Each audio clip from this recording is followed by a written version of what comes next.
Assalamualaikum warahmatullahi wabarakatuh. Perkenalkan, nama saya Elta Andea. Baiklah, kali ini saya akan menjelaskan tentang masa demokrasi liberal. Demokrasi liberal adalah suatu sistem pemerintahan yang menekankan pada paham kebebasan atau berpolitik. Sistem politik di Indonesia pada masa demokrasi liberal, banyaknya partai politik, dibentuknya parlemen dengan kabinet-kabinetnya. Selama masa demokrasi liberal, bangsa Indonesia mengalami 7 kali pergantian kabinet dalam kurun waktu yang relatif singkat. Kabinet-kabinet pada masa demokrasi liberal. Yang pertama, Kabinet Natsir, 6 September 1950 sampai 21 Maret 1951. Kabinet ini merupakan koalisi Partai PNI dan Masyumi. Program kerja yang pertama, meningkatkan usaha keamanan dan ketentraman. Yang kedua, konsolidasi dan menyempurnakan susunan pemerintahan. Yang ketiga, menyempurnakan dan memperjuangkan organisasi angkatan perang dalam masyarakat. Yang keempat, mengembangkan dan memperkuat ekonomi rakyat. Jatuhnya Kabinet Natsir dikarenakan gagalnya penyelesaian masalah Irian Barat sehingga menimbulkan mosi tidak percaya dari parlemen. 2. Kabinet Sukiman, 27 April 1951 sampai 3 April 1952. Kabinet ini merupakan koalisi Partai PNI dan Masyumi. Program kerja yang pertama, meningkatkan keamanan dan ketentraman. Yang kedua, stabilitas sosial ekonomi. Yang ketiga, mempercepat persiapan pemilu. Yang keempat, menjalankan politik luar negeri bebas aktif dan memasukkan Irian Barat ke dalam wilayah RI. Jatuhnya Kabinet Sukiman dikarenakan adanya hubungan antara Indonesia dengan Amerika tentang bantuan ekonomi, sehingga menimbulkan mosi tidak percaya dari parlemen, yaitu pelanggaran pelaksanaan politik luar negeri yang bebas aktif. Kabinet Wilopo, 3 April 1952 sampai 3 Juni 1953. Kabinet ini merupakan koalisi Partai PNI, Masyumi, koalisi partai-partai dan non-partai. Program kerja yang pertama, persiapan pemilu. Yang kedua, kemakmuran rakyat. Yang ketiga, pendidikan rakyat. Yang keempat, keamanan rakyat. Yang kelima, menjalankan politik luar negeri bebas aktif dan memasukkan Irian Barat ke dalam wilayah RI. Jatuhnya Kabinet Wilopo dikarenakan adanya mosi tidak percaya dari parlemen, yaitu terjadinya peristiwa 17 Oktober 1952 dan 16 Maret 1953. Kabinet Ali Sastro-Midjojo, 31 Juli 1953 sampai 12 Agustus 1955.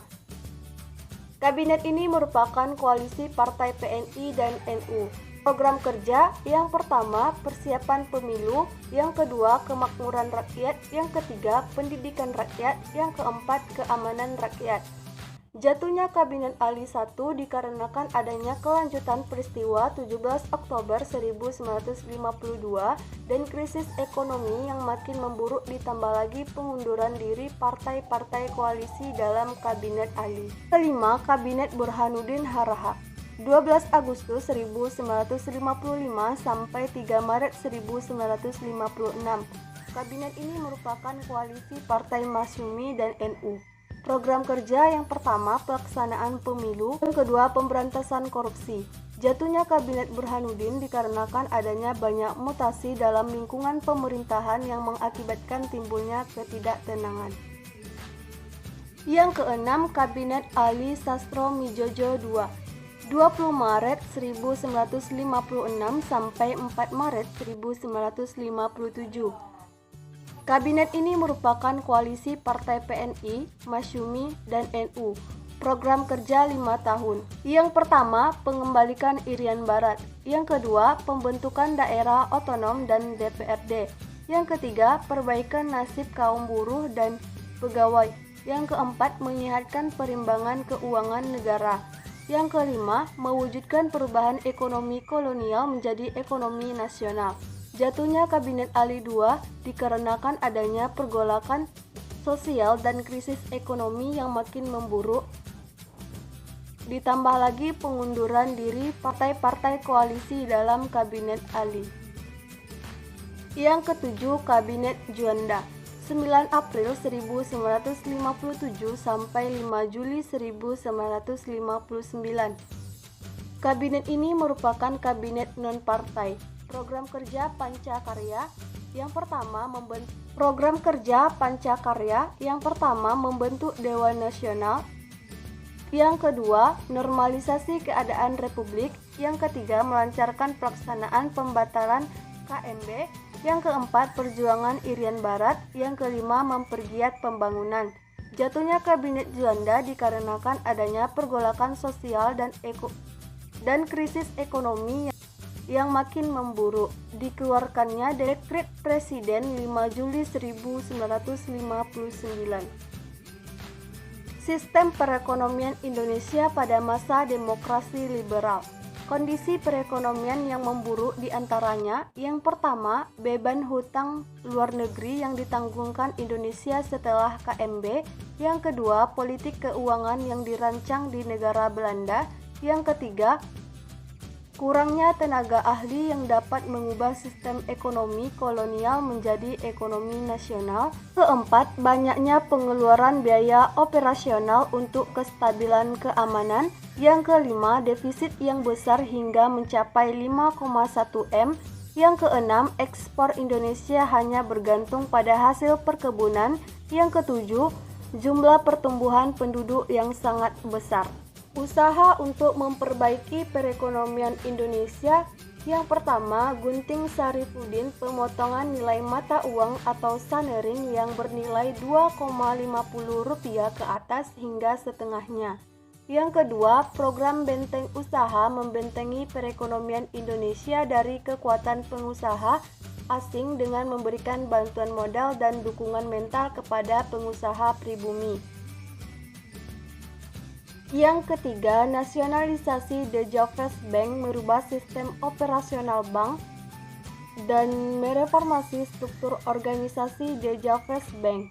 Yang keempat, sistem Alibaba, Indonesianisasi kebijakan ekonomi dengan memanfaatkan pengusaha non-pribumi atau Baba oleh penguasa pribumi atau Ali, dengan tujuan untuk memudahkan pengusaha pribumi mendapatkan bantuan kredit dari pemerintah. Yang kelima, persetujuan finansial atau FINEK.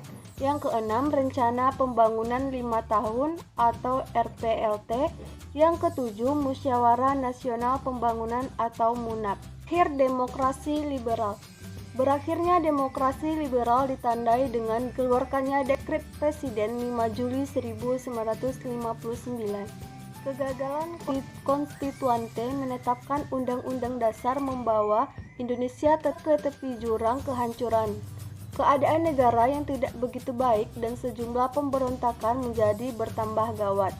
Atas dasar pertimbangan menyelamatkan negara dari bahaya, Presiden Soekarno terpaksa melakukan tindakan inkonstitusional. Tindakan Presiden tersebut berupa pengeluaran dekret yang dikenal dengan Dekret Presiden 5 Juli 1959. Baiklah, itulah tadi penjelasan mengenai masa demokrasi liberal. Apabila ada kesalahan, saya mohon maaf. Saya akhiri dengan Assalamualaikum warahmatullahi wabarakatuh. Terima kasih.